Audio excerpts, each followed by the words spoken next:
pandangan ke depan, Tuhan kan menuntunmu.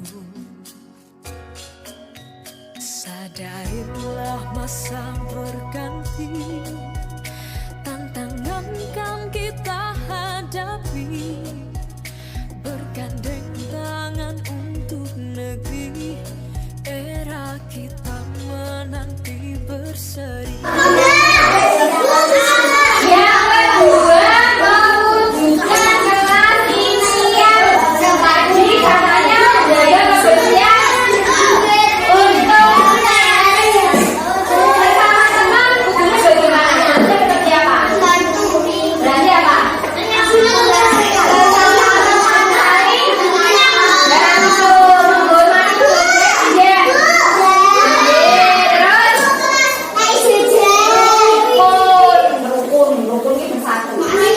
Demi negeri ini,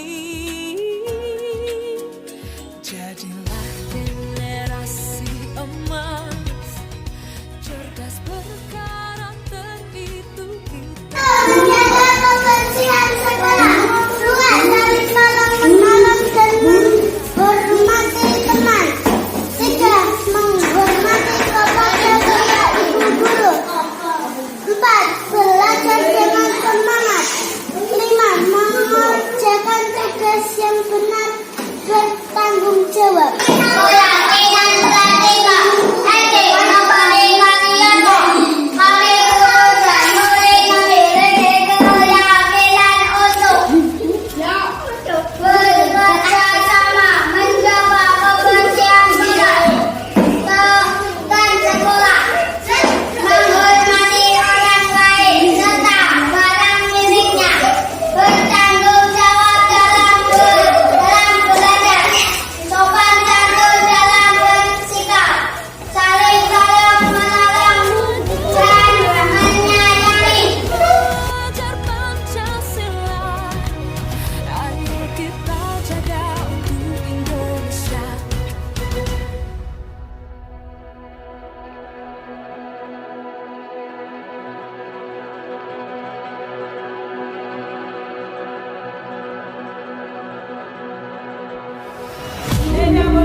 Bukalah matamu, saatnya meraih mimpimu.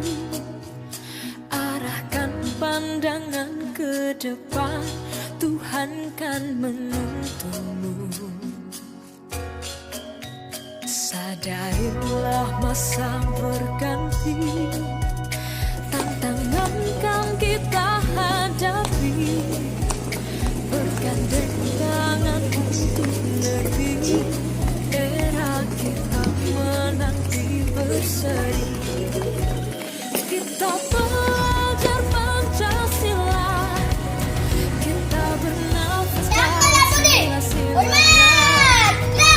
Kita belajar Pancasila, ayo kita jaga untuk Indonesia, bersatu dalam perbedaan, berpegang tangan. Belajar bersama.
Sekolah Bu Rahmawati SD NSI, dan yang saya hormati Bapak Ibu Guru SD Negeri Kalioso yang telah mengizinkan saya, terima kasih sekali mengizinkan saya untuk berbagi apa yang saya dapat selama melaksanakan pendidikan guru penggerak, khususnya pada modul budaya positif 1.4. Budaya positif, judul modul yang saya pelajari pada akhir Agustus kemarin. Apa sih budaya positif ini? Terlebih dahulu kita harus memahami istilah disiplin positif. Saya ingin berdiskusi dengan Bapak Ibu yang terbayang di benak Bapak Ibu ketika mendengarkan kata disiplin itu seperti apa? Disiplin, karena ini kaitannya erat dengan nantinya bisa mewujudkan budaya positif di sekolah. Berarti mentaati aturan lagi. Ada yang lain? Tepat waktu. Memang secara umum kita itu umumnya menghubungkan kata disiplin itu dengan tepat waktu, tertib, teratur, bahkan patuh pada aturan atau tata tertib yang ada. Dengan mewujudkan kepatuhan, maka kita menganggap anak itu telah memiliki sikap disiplin. Tapi ternyata Bapak Pendidikan kita, Belajar Dewantara itu memiliki pendapat bahwa kedisiplinan itu erat kaitannya dengan kemerdekaan murid. Murid yang merdeka, yang memiliki disiplin kuat pada dirinya. Nah, dirinya ini yang seperti apa? Apakah adanya dorongan dari pihak luar atau eksternal, atau yang intrinsik dari dalam diri? Selain Ki Hajar Dewantara, ada tokoh namanya Diana Gosen. Ini yang mencetuskan tentang restruction school discipline. Ternyata kata disiplin itu diambil dari bahasa Latin. Disiplina bermakna belajar. Kata disiplin itu dari bahasa Latin artinya belajar. Dan disiplin artinya murid atau pengikut. Di sini disimpulkan bahwa untuk menjadi seorang pengikut murid itu harus paham alasan dia kenapa kok mengikuti itu, sehingga motivasi itu terbangun tidak dari paksaan atau dari luar, tapi dalam diri sendiri. Nah, jika disiplin itu sudah muncul dari dalam diri setiap anak, ini disimpulkan adalah disiplin positif. Kesimpulannya, merupakan perilaku seseorang dalam mengontrol diri. Dia patuh karena dia bisa mengontrol diri berdasarkan nilai-nilai kebajikan yang telah dipahami atau diyakini. Bukan karena dia itu dipaksa, bukan karena dia diiming-imingi untuk melakukan sesuatu, tapi dia sudah termotivasi. Oh, kalau aku melakukan ini karena ini nilai-nilai baik, aku akan lakukan. Untuk yang selanjutnya, nilai-nilai kebajikan itu apa saja sih? Nilai-nilai kebajikan itu sifat positif manusia yang merupakan tujuan mulia yang hendak dicapai setiap individu. Karena sejatinya manusia ini diciptakan baik. Ada kebaikan dalam diri manusia, akan menerima nilai-nilai kebaikan. Nah, nilai-nilai kebaikan ini sudah diyakini pada setiap murid, setiap anak, sehingga motivasi tadi dilakukan secara intrinsik dalam berperilaku. Contohnya, kalau ke dunia pendidikan yang saat ini sedang digaungkan, itu nilai positif. Kebajikan positif itu adalah nilai dari profil pelajar Pancasila yang sekarang sedang dituju dari pendidikan saat ini. Apa saja itu nilai profil pelajar Pancasila? Pertama, beriman, bertakwa kepada Tuhan Yang Maha Esa, dan berakhlak mulia. Ini yang nomor 1. Tujuan utama ini. Yang kedua, mandiri. Murid memiliki nilai-nilai mandiri, bernalar kritis, berbinekaan global, bergotong royong, dan kreatif. Dan P3 ini sedang digaungkan juga untuk penguatannya, penguatan profil pelajar Pancasila dalam proyek P5 istilahnya sekarang. Sebenarnya tidak hanya ini saja nilai-nilai kebajikan itu, banyak sekali karena nilai kebajikan itu yang diyakini secara universal, tidak melihat suku, bangsa, semua manusia itu mengiyakan bahwa nilai itu baik. Mungkin Bapak Ibu bisa berpendapat selain dari nilai pelajar Pancasila yang belum ada di sini nilai kebajikan apalagi? Karena nilai-nilai itu juga kuatkan juga di dunia pendidikan. Kalau saya bisa berpendapat ada nilai kejujuran, nilai kebajikan, nilai tanggung jawab, dan masih banyak nilai lagi berempati, menghormati, tenggang rasa itu juga nilai kebajikan. Nah, dari nilai kebajikan ini kalau sudah diyakini setiap anak, maka murid akan bertindak tanpa harus ada dorongan dari orang lain. Untuk bisa mewujudkan budaya positif, kita juga harus tahu motivasi manusia seorang berperilaku. Mari kita merefleksi, bagaimana sih kita berperilaku ini? Apakah kita melakukan sesuatu karena ada dorongan dari luar, atau orang lain, atau bahkan dari keinginan diri sendiri?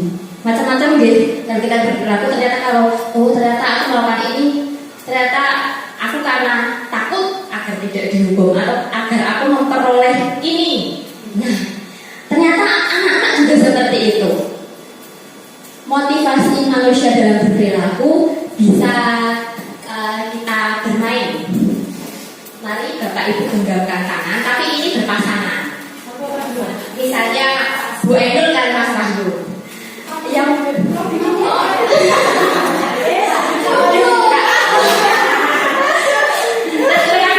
satu orang yang menggenggamkan tangan sinten? Siapa yang menggenggam tangan? Tidak dua-duanya. Satu saja yang menggenggam tangan ke sebelah kanan. Berarti yang menggenggam tangan Bu Endul, Bu Yum yang menggenggam tangan, Bu Alit yang menggenggam tangan. Nah, yang tidak menggenggamkan tangan ini berusaha membuat yang menggenggamkan tangan itu mau membuka. Sebelumnya itu belum. Tapi sebelumnya yang menggenggamkan tangan ini berandai-andai bahwa di dalam tangan ini sesuatu yang bisa tidak akan mau saya berikan jadi yang merayu lagi atau yang mau ini monggo bisa buat teman atau rekan Bapak Ibu guru yang benar bisa membukanya dengan cara apapun monggo. Mau dikritiki, bisa dengan masukan, bisa dengan iming-iming, bisa dengan bisa dengan ancaman atau dengan dikitik-kitik, monggo.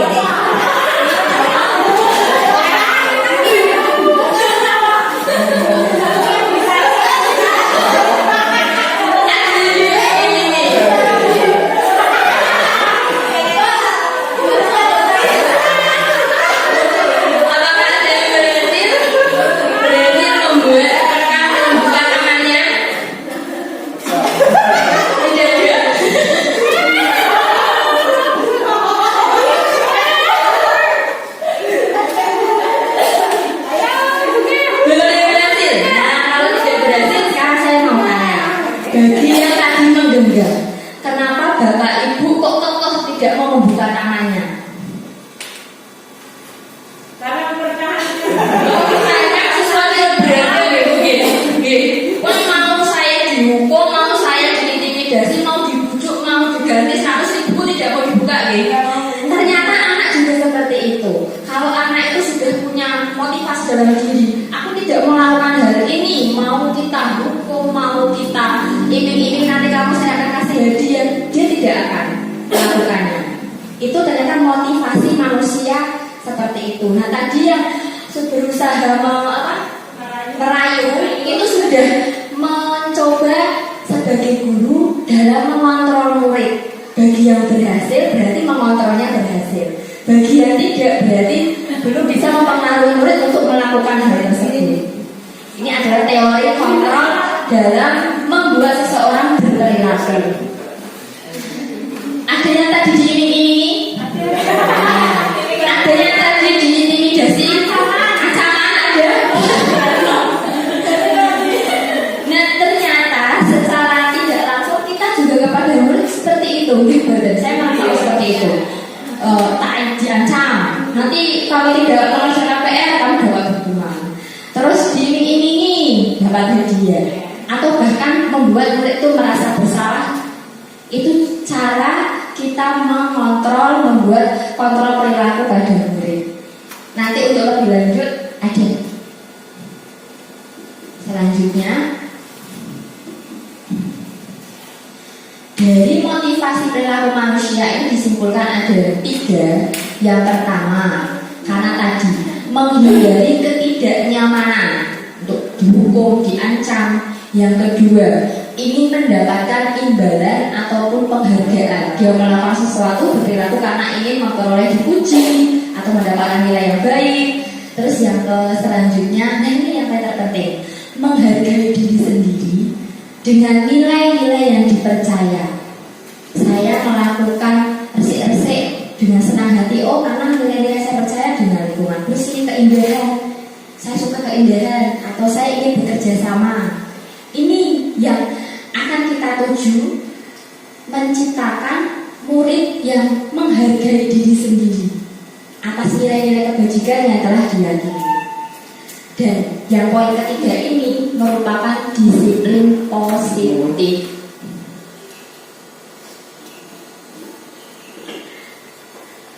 Dan kira-kira kebanyakan dari ketiga jenis motivasi ini yang nomor berapa yang paling sering?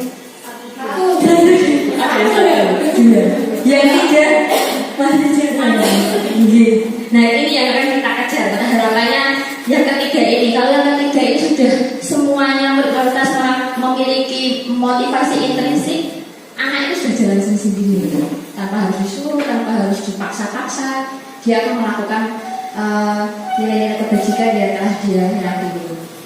Nah, ada istilah tadi yang pertama dari ketidaknyamanan hukuman dan konsekuensi. Mungkin Bapak Ibu sudah mengenal istilah konsekuensi. Kalau kamu membuang sampah sembarangan, konsekuensinya apa? Diambil sampahnya. Nah ternyata ini berbeda. Perbedaannya bisa panjenengan pensani.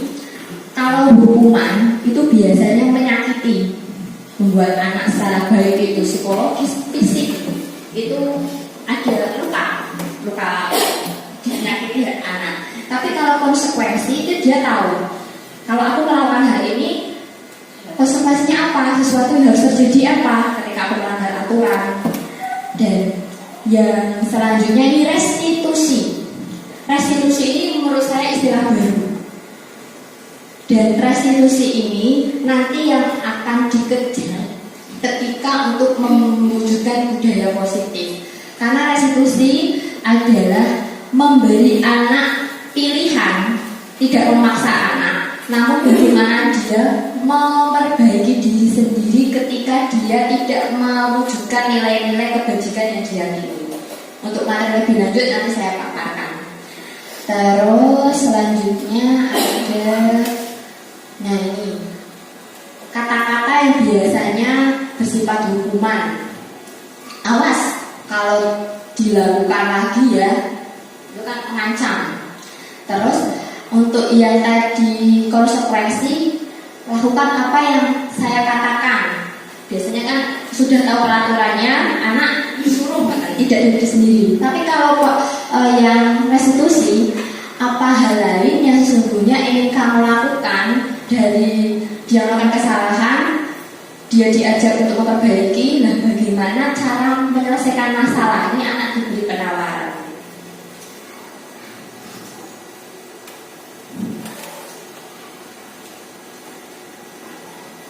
Untuk hukuman dan konsekuensi, ini kesimpulannya, hukuman bersifat tidak terencana, mendadak.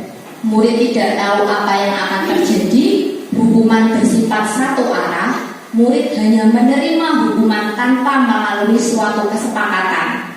Contoh, ada anak terlambat atau mengganggu temannya.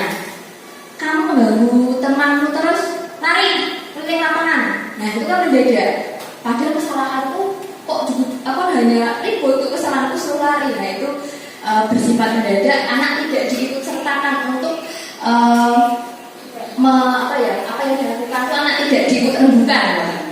Nah kalau konsekuensi ini sudah terencana, sudah disepakati oleh seluruh murid dan guru. Murid telah mengetahui konsekuensi yang akan diterima. Jadi sudah ada kesepakatan kelas. Selanjutnya, nah ini saya ingin mengetahui pendapat Bapak Ibu. Kita menganalisis dari tindakan guru. Ada 5 tindakan guru. Yang pertama, mencatat 100 kali di buku kalimat, saya tidak akan terlambat lagi karena terlambat ke sekolah, termasuk konsekuensi atau hukuman. Lari mengelilingi lapangan basket 2 kali karena terlambat hadir di sekolah tadi. Membersihkan coretan yang dibuatnya di meja. Dan seringkali anak coret-coret. Konsekuensi atau hukuman? Terlambat hadir di pembelajaran. Misalnya ada anak terlambat, anak itu diminta untuk tinggal 15 menit sesudah kelas usai untuk membahas ketertinggalan pelajaran. Terakhir, lari mengelilingi lapangan basket 2 kali karena terlambat 10 menit untuk pelajaran PJOK. Nah, ini Pak Wahyu. Anak terlambat karena pas mau belajar olahraga diminta lari. Konsekuensi atau hukuman? Monggo. Untuk hasilnya tak dipesang. Ternyata untuk yang tadi nomor 1 dan 2 mencatat 100 kali, lari di lapangan basket 2 kali karena terlambat itu hukuman karena tidak sesuai dengan kesalahannya. Tapi kalau konsekuensi, membersihkan coretan, anak-anak coret-coret meja. Nah, cara memperbaiki agar mejanya bersih bagaimana? Membersihkan. Terlambat hadir karena dia terlambat 15 menit, maka konsekuensinya harus tinggal di kelas lebih lama untuk mengejar ketertinggalan pelajaran. Nah ini lari lapangan basket 2 kali karena terlambat pelajaran PJOK. Ternyata konsekuensi karena sesuai dengan apa yang murid-murid pelajari, yaitu berolahraga. Nah ini ada kasus Ibu Anas, guru kelas 2 SD, mendapatkan masalah. Murid-muridnya tidak bisa tertib berdiri antri di depan pintu kelas dan selalu berebut masuk ke dalam kelas setelah jam istirahat. Ini tentunya sangat mengganggu proses pembelajaran, di mana kelas tidak dapat mulai berjalan tepat waktu. Ibu Anas sibuk menenangkan murid-muridnya, ini yang guru kelas 1-2, anaknya yang aktif. Nah, Ibu Anas mencoba berinisiatif untuk mengadakan stiker bintang, suatu penghargaan bagi setiap murid yang masuk kelas yang tertib, diiming-imingi mendapat stiker bintang. Ternyata sambutannya itu mereka bisa langsung berdiri rapi. Tapi ketika Ibu Anas tidak berangkat, ada guru lain yang mengganti. Kan tidak tahu kalau ada kebiasaan itu, tidak diberi stiker bintang. Akibatnya ternyata anak-anak itu tidak bisa tertib berebut masuk ke kelas. Apa yang terjadi dan mengapa? Dan lakukan Ibu Anas ini termasuk hukuman atau mengiming-imingi penghargaan? Penghargaan. Ternyata dari kasus ini penghargaan itu tidak selamanya bisa efektif, karena anak itu akan tergantung dengan apa yang dilakukan bapak ibu guru. Contohnya kasus Ibu Anas ini, ketika tidak dilaksanakan, tidak sesuai dengan apa yang terjadi, bubar. Nah ini yang membuat saya mempelajari pada penghargaan ini, ada istilah penghargaan itu dihukum. Ternyata ketika anak itu mendapatkan penghargaan, itu secara tidak langsung itu dia itu juga dihukum untuk tergantung dengan apa yang dia dapatkan. Dan penghargaan ini tidak efektif akhirnya, karena penghargaan bersifat jangka pendek. Penghargaan itu bisa motivasi dalam diri sebenarnya. Ini yang saya merefleksi diri sendiri ketika saya mengajarkan pelajaran matematika. Saya ketika bisa rasanya senang. Nah ternyata itu dengan rasa anak senang bisa mengerjakan tugas, itu dia sudah mendapatkan penghargaan dari dalam dirinya. Tapi ketika anak itu sudah berhasil, kok orang lain memberikan reward, itu dia malah tergantung akhirnya. Maka biarkan saja anak merasa senang belajar, akhirnya dia malah termotivasi secara intrinsik untuk terus selalu belajar dan mencapai tujuannya. Dan penghargaan ini merusak hubungan, terjadinya iri. Oh yang itu dapat nilai 100, aku sebenarnya bisa kok, aku tidak dapat itu ya. Merusak hubungan pada murid. Penghargaan juga mengurangi ketepatan, dan penghargaan mematikan kreativitas. Akhirnya tergantung terus dengan apa yang diberikan Bapak Ibu guru.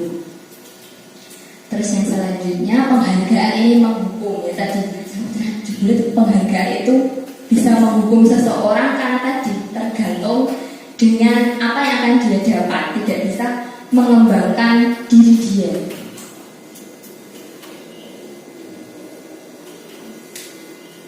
Selanjutnya, nah untuk bisa memahami murid, diharapkan kita itu mengetahui kebutuhan dasar dari murid-murid kita. Karena setiap manusia itu bertindak pasti ada alasan untuk mencapai tujuan. Tujuannya apa? Bisa berupa memenuhi kebutuhan. Kebutuhan manusia itu menurut dosen tadi ada 5 dasar, yaitu pertama kasih sayang, karena anak ingin mendapatkan kasih sayang, rasa diterima, terus penguasaan, ini bagi anak yang mungkin suka usil, karena dia ingin mewujudkan kebutuhan, dia ingin mendapatkan kebutuhan untuk penguasaan. Yang keempat, kebebasan. Yang kelima adalah kesenangan.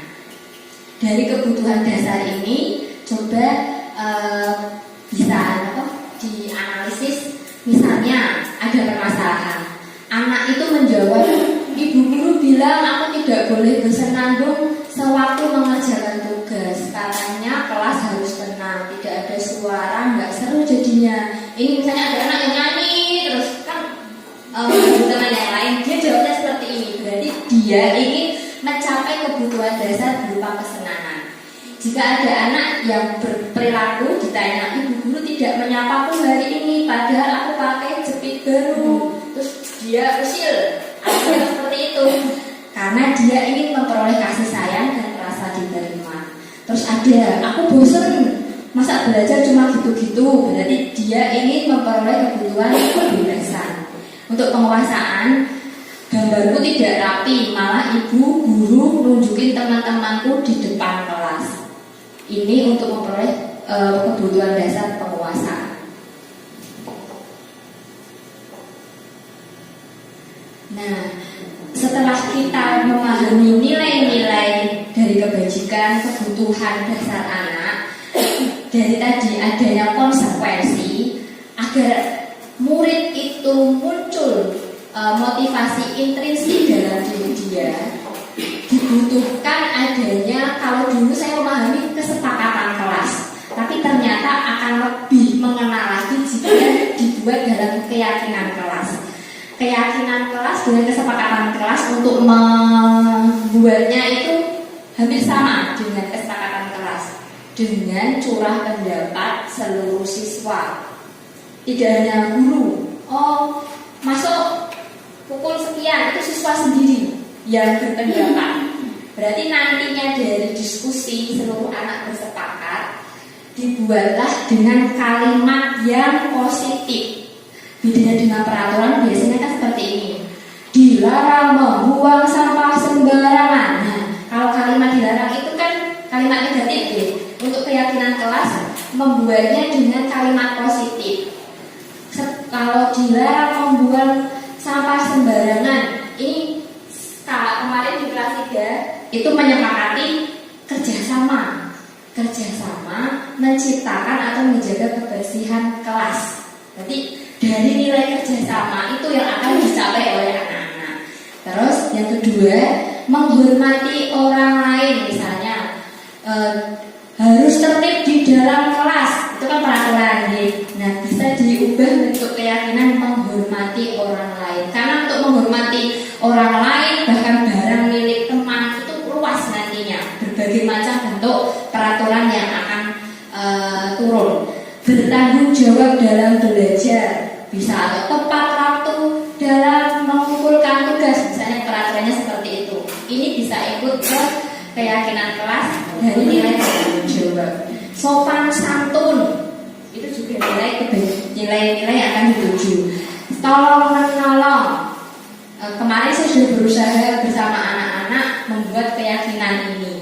Dan untuk membuat keyakinan kelas ini harus disepakati oleh semua anak. Jadi anak tahu bahwa nilai kebajikan ini baik untuk dirinya dan berusaha untuk mewujudkan.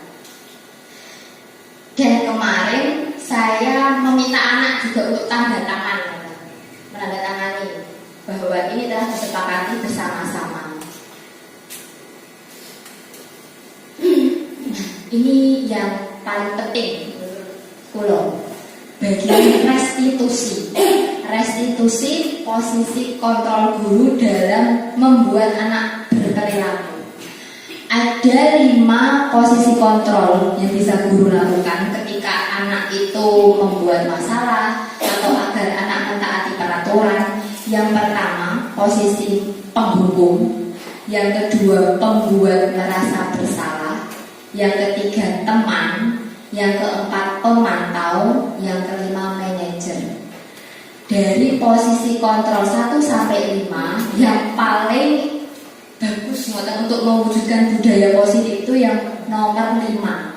Guru berposisi sebagai manajer. Yang posisi pertama, penghukum, ini menciptakan disiplin yang karena anak dipaksa menghindari hukuman.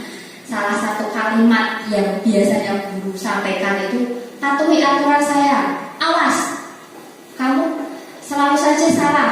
Intinya menyalahkan anak. Selalu, pasti kamu yang terakhir selesai. Kalimat itu ternyata saja langsung menghukum anak. Walaupun anak tidak suruh lari-lari, itu ternyata dia kan tersakiti secara kata-kata gitu. Itu berarti posisi kontrol guru sebagai penghukum. Dan pembuat merasa bersalah, ini contohnya guru mengatakan, ibu sangat kecewa sekali dengan kamu. Bapak kali ini harus memberitahu kamu ya. Gimana coba kalau orang tua kamu tahu perbuatan kamu, kan anak menjadi dia merasa bersalah. Yang ketiga, teman.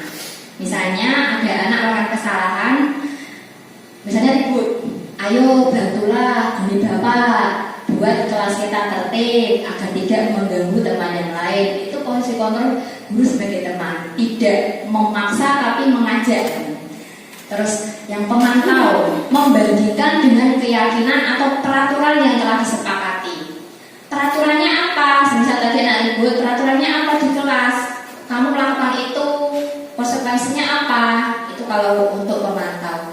Dan yang terakhir ini manajer. Kalau untuk posisi kontrol manajer, selain guru sebagai posisi pemantau, guru juga mengajak murid untuk mewujudkan keyakinan kelas, mencoba memperbaiki kesalahannya. Ada kata-kata, jika kamu memperbaiki ini, hal ini akan menunjukkan apa tentang dirimu, nilai kebajikan apa yang akan kamu dapatkan. Saya akan mencoba menyajikan sebuah video dari contoh-contoh posisi kontrol guru.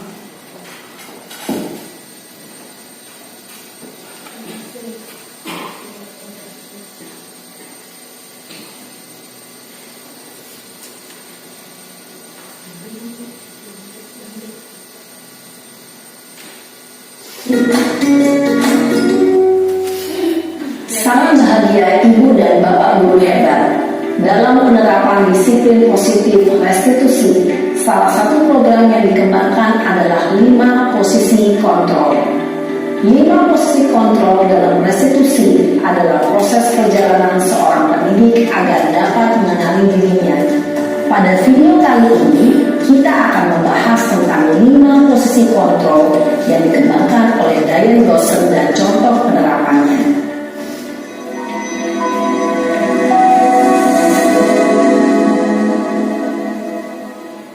5 posisi kontrol itu adalah 1. Posisi penghukum, 2. Posisi pembuat rasa bersalah, 3.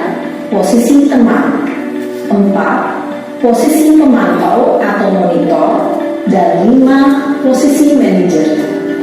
Untuk lebih memahami kelima posisi tersebut, mari kita saksikan kasus Naren yang terlambat hadir 20 menit di sekolah dan melihat bagaimana kelima posisi kontrol dalam menghadapi masalah tersebut.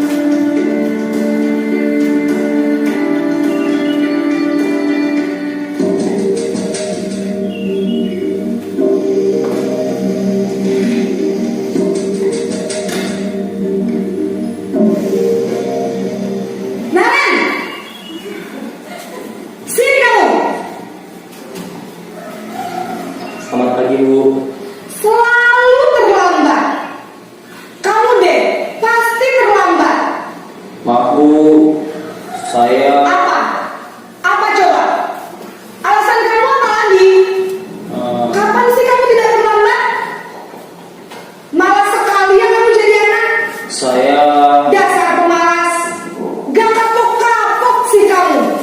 Sudah berapa kali terlambat? Sana, kamu keliling lapangan basket 2 kali. kenapa saya harus ke lapangan basket, Bu? Kenapa? Kamu melawan ibu.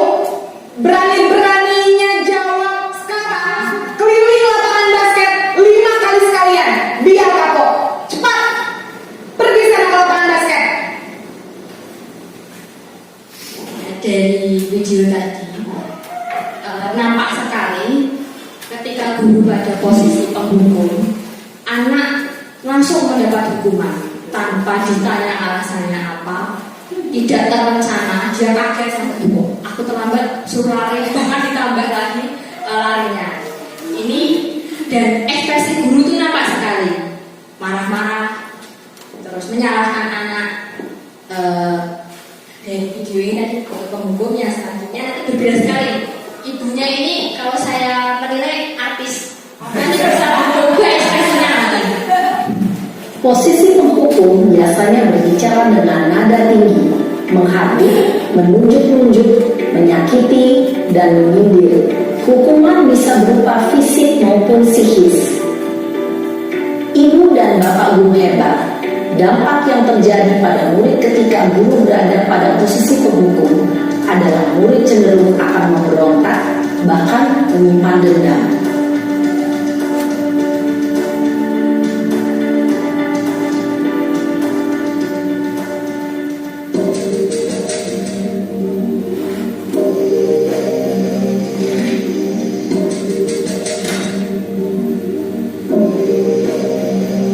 Naren!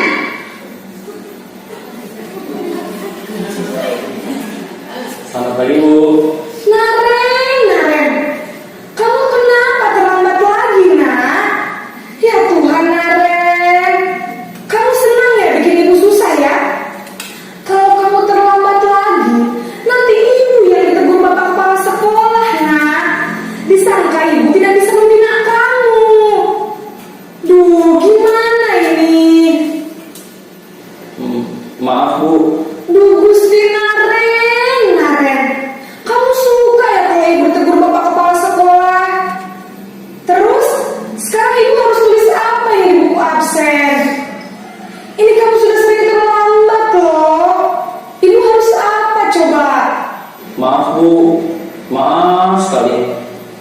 Ya sudah, lain kali jangan bikin ibu susah lagi ya nak ya. Ibu tidak akan kuat lagi kalau kamu begini terus. Bisa jantungan kalau ibu Maaf ya Bu, maaf sekali.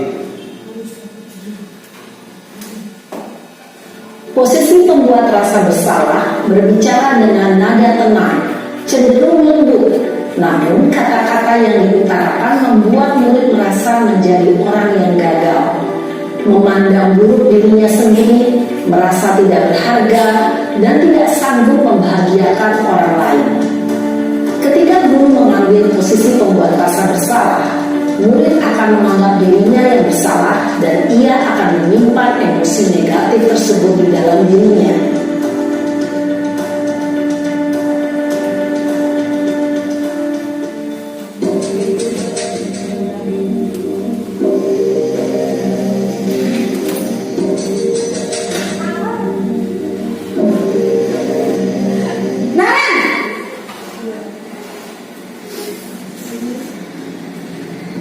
Selamat pagi Bu. Wah, sudah jam berapa ini nak? Terlambat lagi ya sayang. Iya Bu, habis ibu saya lupa bangunkan saya Bu. Kamu malah menyalahkan ibu kamu. Kamu bukannya anak yang larinya paling kencang. Kok terlambat sih? Iya Bu, saya memang terlambat bangun tadi. Jadi biarpun saya lari kencang, tetap gak kekejar Bu.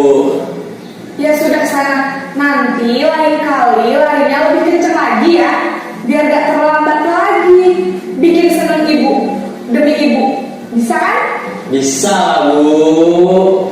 Ya sudah sana masuk kelas, ibu beresin urusan absen kamu. Kamu ini ada-ada saja. Dalam posisi teman, guru berbicara dengan nada suara ramah, akrab, cenderung bersenda gurau untuk menjaga suasana tetap santai. Murid akan merasa senang, aman, dan akrab dengan guru. Identitas yang tercipta adalah identitas sukses atau berhasil. Namun, perlu diingat, karena ini masih dorongan eksternal, maka ada faktor ketergantungan dari murid kepada orang tertentu. Di sini guru absennya, sehingga di lain waktu murid bisa berperilaku baik, namun hanya kepada orang-orang tertentu saja.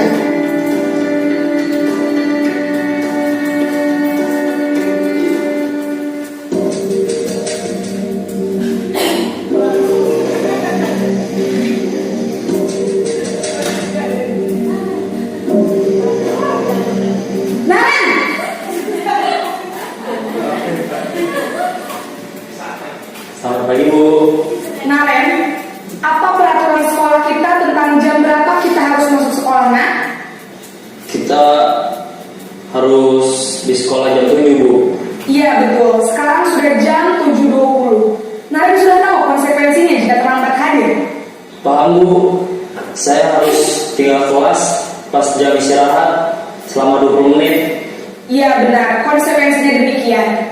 Jadi nanti jam 9.30 pas istirahat, kamu harus tinggal di kelas, kerjakan tugas tambahan untuk ketertinggalan kamu, ya? Baik Bu.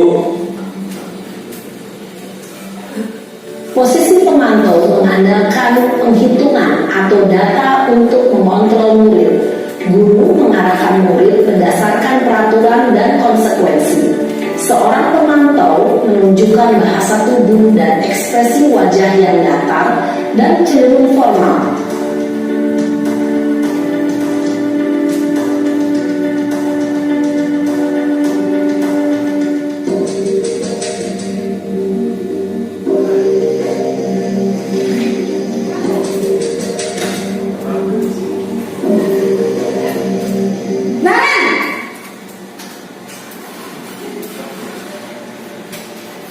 Selamat pagi Bu. Selamat pagi, Naren. Maaf Bu, saya terlambat.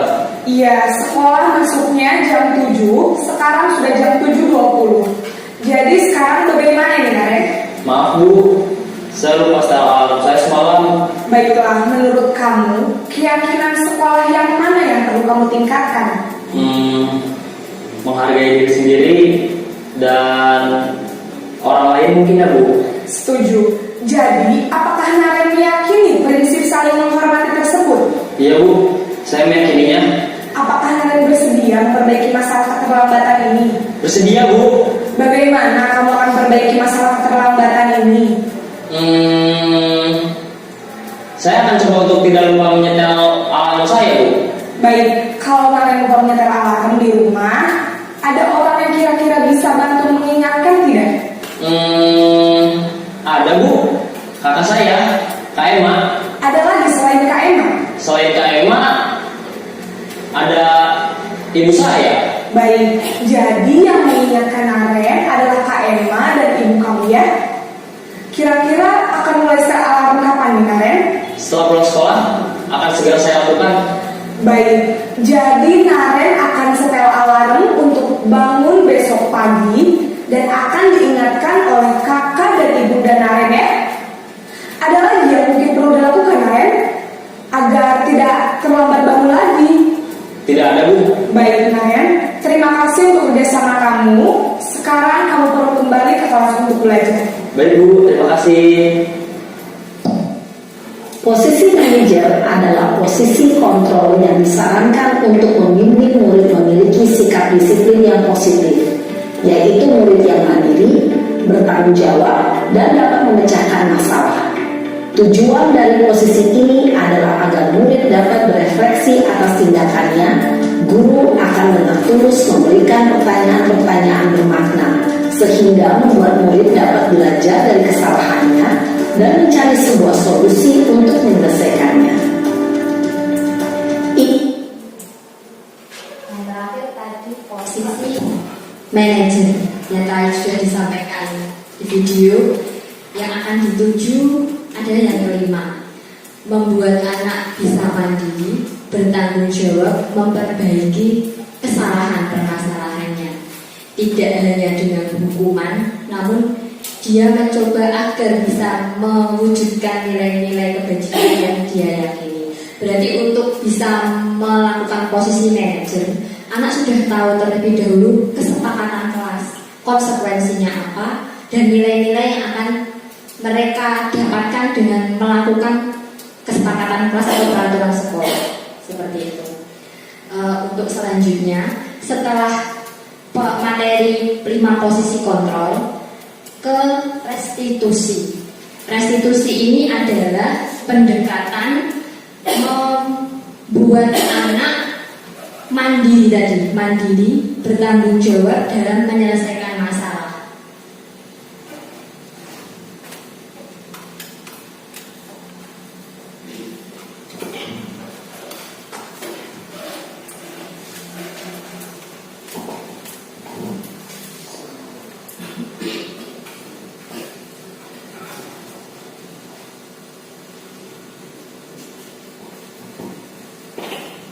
Restitusi adalah proses menciptakan kondisi bagi murid untuk memperbaiki kesalahan sehingga mereka dapat kembali ke kelompok dengan karakter yang kuat, karakter mandiri, dan bertanggung jawab.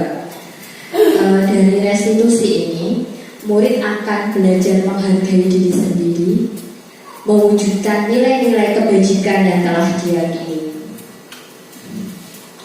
Restitusi ada 3 tahap dalam ketika anak melakukan pelanggaran atau mendapatkan permasalahan. Namanya segitiga restitusi. Tahap pertama adalah menstabilkan identitas. Tahap yang kedua adalah validasi tindakan yang salah. Tahap yang ketiga adalah menanyakan keyakinan.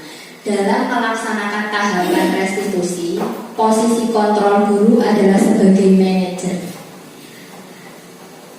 Pada tahap menstabilkan identitas, kata-kata pemantik atau kalimat pemantik yang dapat guru berikan atau katakan adalah setiap orang pasti pernah melakukan kesalahan. Misalnya ada anak main di dalam kelas akhirnya merusak permen, dia ketakutan. Nah, agar dia tidak turun percaya dirinya, nah kita stabilkan dulu identitas anak dengan tadi menstabilkan identitas.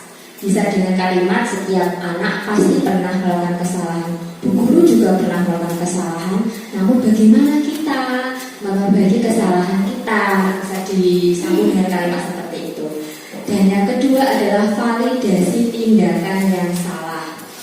Bisa dengan kalimat, kamu tentu punya alasan mengapa melakukan itu. Anak diminta membela diri, dia melakukan itu karena alasannya apa? Karena setiap manusia itu berperilaku karena adanya tujuan. Saya tadi ingin bersenang-senang di dalam kelas, Bu. Karena ada bola jadi saya mau main-main. Oh, berarti anak tersebut ingin mencapai kebutuhan dasar kesenangan. Nah, ketika anak telah menjawab karena saya ingin bermain, apakah tindakan kamu ini dibandingkan dengan menanyakan keyakinan kelas? Apakah tindakan kamu ini ketika pembelajaran bermain dalam kelas sudah sesuai dengan keyakinan kelas atau peraturan di sekolah kita? Anak disuruh merefleksi diri, belum misalnya, atau ketika diam saja bisa ditanya lagi, tindakan yang kamu lakukan itu berakibat baik atau memberi dampak buruk tidak bagi temanku terganggu. Nah, berarti dia tidak mampu mewujudkan keyakinan kelas menghormati orang lain. Bisa dibimbing seperti itu. Nah, setelah anak tahu bahwa nilai-nilai kebajikannya belum dilaksanakan apa, ayo mari kita menyelesaikan masalah ini. Kamu bermain di dalam kelas, akhirnya lu membuat ternet berlubang misalnya, kira-kira apa yang bisa kamu perbaiki? Bu, mau saya ganti ternetnya, kan kemungkinan tidak bisa deh. Nah, atau kalau seperti itu kan memberatkan anak, bisa dibimbing lagi. Kalau seperti itu, apakah kamu bisa? Misalnya pikir, saya tidak akan mengulanginya lagi, Bunda. Itu sudah termasuk dia bertanggung jawab. Tidak selamanya kesalahan itu harus dibalas dengan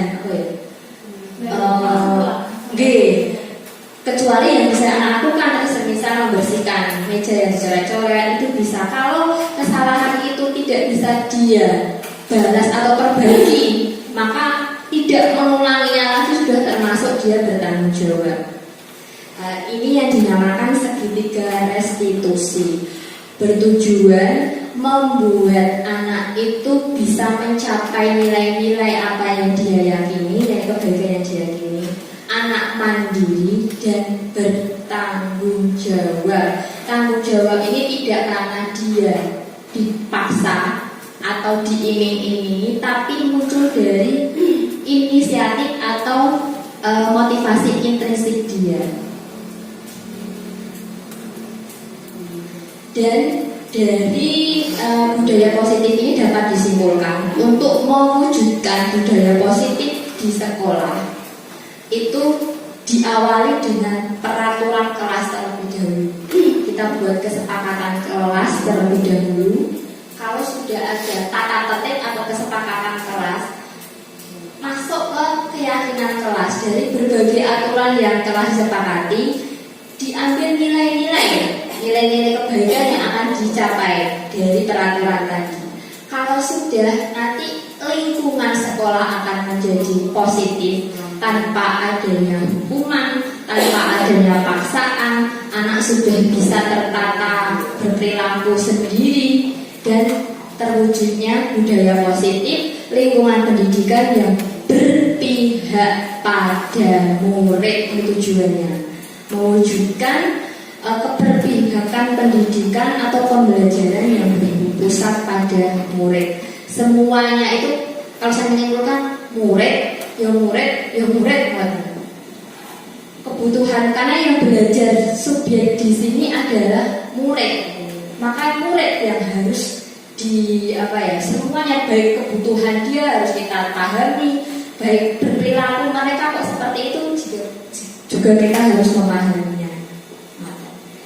Terima kasih atas kesempatan waktu. Mohon maaf waktunya durasinya lama. Saya mengucapkan terima kasih atas partisipasi, kesempatan yang telah diberikan kepada saya. Masih banyak kekurangan, bahkan kesalahan dan kata-kata yang salah.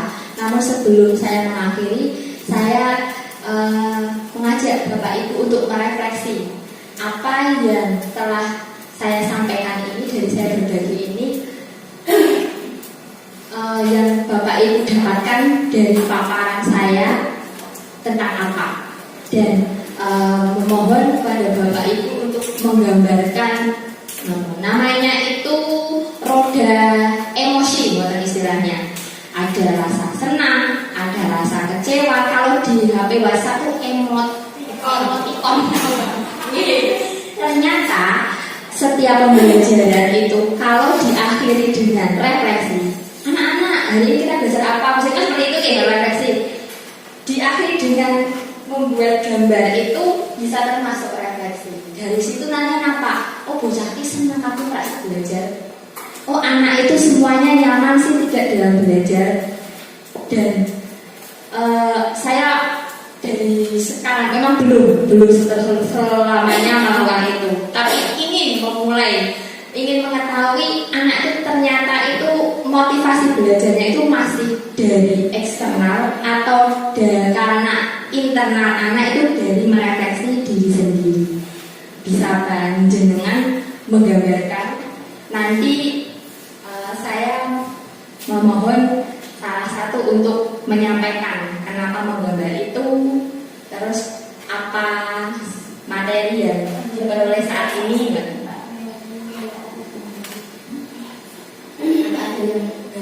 Menangis karena melihat tadi ibu guru membentak-bentak anak ya mau berpendapat atau satu kalimat saja mempelajari atau mendapatkan.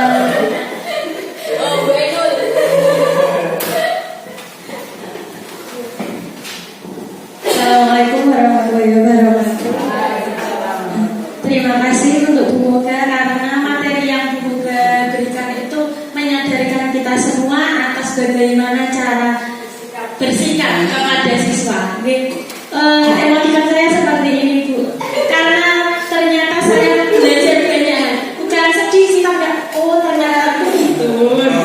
Maksudnya kan kami itu masih banyak belajar, terutama yang masih muda-muda. Sabarnya masih pendek. Kadang itu menghadapi murid itu bagaimana sih, harus bagaimana dengan masalah murid yang sangat banyak perbedaan, banyak latar belakang yang berbeda dari anak, bagaimana sikapnya. Terima kasih Bu Moga. Terima kasih Bu Ainul. Saya juga masih belajar.